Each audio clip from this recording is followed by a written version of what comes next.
ஓம் சாய்ராம். என் அன்பு செல்லமே, என்னுடைய அழகான தங்கமே, வாழ்க்கையில் நீ எத்தனை விஷயங்களை பார்த்தாலும் நாளை உனக்கு ஒரு அற்புதமான விஷயங்கள் நடக்கத்தான் போகிறது. உன்னுடைய வாழ்க்கையில் ஒவ்வொரு விஷயத்தையும் நானும் பார்க்கிறேன். வாழ்க்கையில் சில விஷயங்களை பார்க்கும் பொழுது உனக்கு ஒன்றே ஒன்றுதான் தோன்றும். நாம் எல்லோருக்கும் நல்லது நினைக்கிறோம், ஆனால் தெய்வம் மட்டும் ஏன் நமக்கு நல்லது நினைப்பது கிடையாது? அதுவே மற்றவர்கள் எல்லோருக்கும் கெட்டதுதான் நினைக்கிறார்கள், ஆனால் ஏன் தெய்வம் அவர்களுக்கு மட்டும் நல்லது நடக்கிறது என்று? தங்கமே, எங்களுக்கு மற்றவர்கள் நல்லது செய்பவர்களை மட்டும்தான் பிடிக்கும். நீ நினைப்பது போல இவர்கள்தான் பிடிக்கும், இவர்களை பிடிக்காது என்று நீங்களாக எதையும் சொல்லிக்கொள்ள வேண்டாம். சில பேருக்கு கர்ம வினையானது முதலில் நல்ல விஷயத்தை செய்யும், பிற்காலத்தில் அது கெட்ட விஷயத்தை செய்யும். உன்னுடைய வாழ்க்கையில் படி உனக்கு ஆரம்ப காலத்திலிருந்து கெட்ட விஷயங்கள் செய்கிறது. அது எதற்கென்றால், எடுத்த உடனேயே உனக்கு நல்லது கொடுத்து விட்டால் அதற்கு பிறகு உன்னுடைய கர்ம வினையை உனக்கு காட்டும் பொழுது அதிகமாக நீ கஷ்டப்படுவாய். என்னடா இது, நம்முடைய வாழ்க்கையில் இதற்கு முன்பு நன்றாக இருந்தோமே, இப்பொழுது இப்படி இருக்கிறோமே என்று அதை நினைத்தே கஷ்டப்படுவாய். அதனால்தான் இப்பொழுது உனக்கு நான் இந்த கஷ்டத்தை கொடுத்தேன்.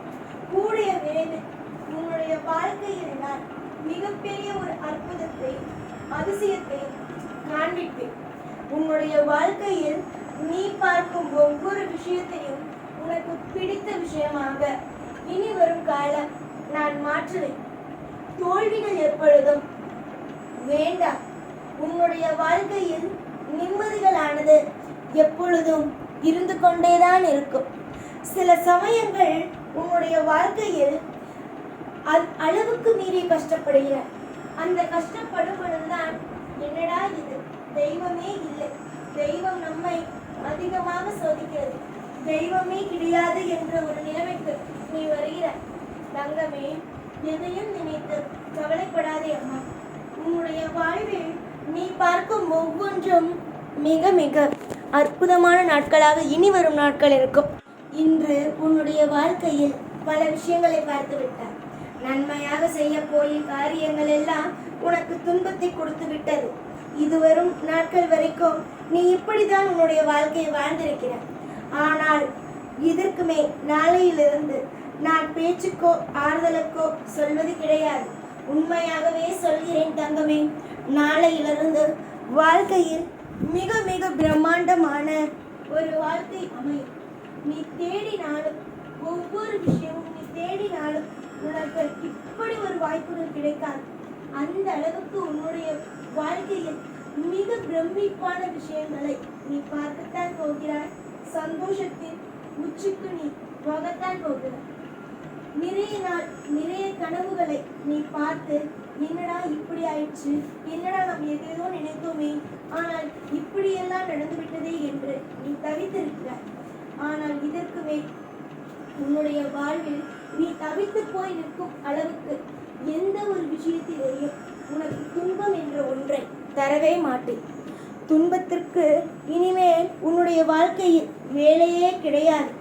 துன்பங்கள் எல்லாம் ஓடும் நேரம் வந்த பிறகு ஏதாவது ஒரு விஷயத்தை நினைத்து குழப்பிக்கொண்டு இருக்கக்கூடாது. நான் உன்னுடைய வாழ்நாள் முழுவதும் உன்னோடே இருக்கும் ஒரு தெய்வம்.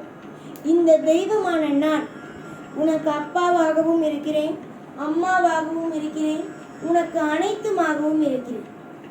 புரிகிறதா? அதனால் எல்லா நேரத்திலேயுமே தெய்வம் நம்மோடு தான் இருக்கிறது என்று நினைக்க வேண்டும், நம்ப வேண்டும். தங்க பிள்ளையே, மனதை எப்பொழுதும் அமைதியாக வைத்துக்கொள். மனதை எப்பொழுதும் பதற்றமாக வைத்துக் கொள்ளவே கொள்ளாது. மனம் எப்பொழுதும் சாந்தமாக இருக்கட்டும். எதுவாக இருப்பினும் அதை நன்றாக யோசி. இது நம் வாழ்க்கையில் செய்கிறோமே, இது சரியா தவறா, இது நம் இந்த நேரத்தில் இது செய்வது சரிதானா தவறா என்று யோசித்து யோசித்து ஒவ்வொரு விஷயத்தையும் செய். அவசரப்பட்டு ஒரு காரியத்தில் கூட தவறான ஒரு விஷயத்தை செய்து இறங்கிவிட்டு அதற்கு பிறகு தவறு செய்து விட்டேனே என்று யோசிக்க கூடாது. சரியா தங்கமே? ஆரம்ப காலகட்டத்திலேயே ஒரு விஷயத்தை செய்யும் பொழுது இது சரிதானா என்று யோசித்துதான் செய்ய வேண்டும். அதை விட்டுவிட்டு அதையெல்லாம் செய்து கடைசி நேரத்தில் நீ தவறு செய்துவிட்டு தெய்வத்தின் மீது பழியை போடக்கூடாது. தெய்வமாகிய நாங்கள் ஒவ்வொரு கட்டமும் நீங்கள் செய்யும் பொழுது ஒரு காரியம் நல்ல காரியமா கெட்ட காரியமா என்று உங்களுக்கு முன்னும் பின்னும் வந்து நின்று சொல்லிக்கொண்டு இருக்கிறோம். சில சமயத்தில் நீங்கள் அலட்சியமாக இருப்பதனால் வரும் விளைவுகளால் தான் சில பிரச்சனைகளை நீங்கள் அனுபவிக்கிறீர்கள். தோற்றுப்போய் உன்னுடைய வாழ்க்கையில் நிற்க மாட்டாய். இதற்கு மேல் அதற்கு நான் உறுதி.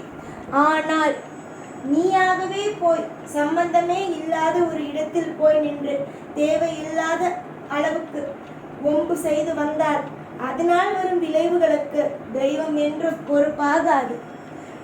நான் சொல்வதை புரிந்து கொண்டு தெளிவாக நடந்து கொள்ளுங்கள். அதையெல்லாம் விட்டுவிட்டு எல்லா காலமுமே தவறாக நீங்கள் நடக்கும் பொழுது, தவறு செய்த பொழுது எந்த தெய்வமும் உங்களை காப்பாற்றாது.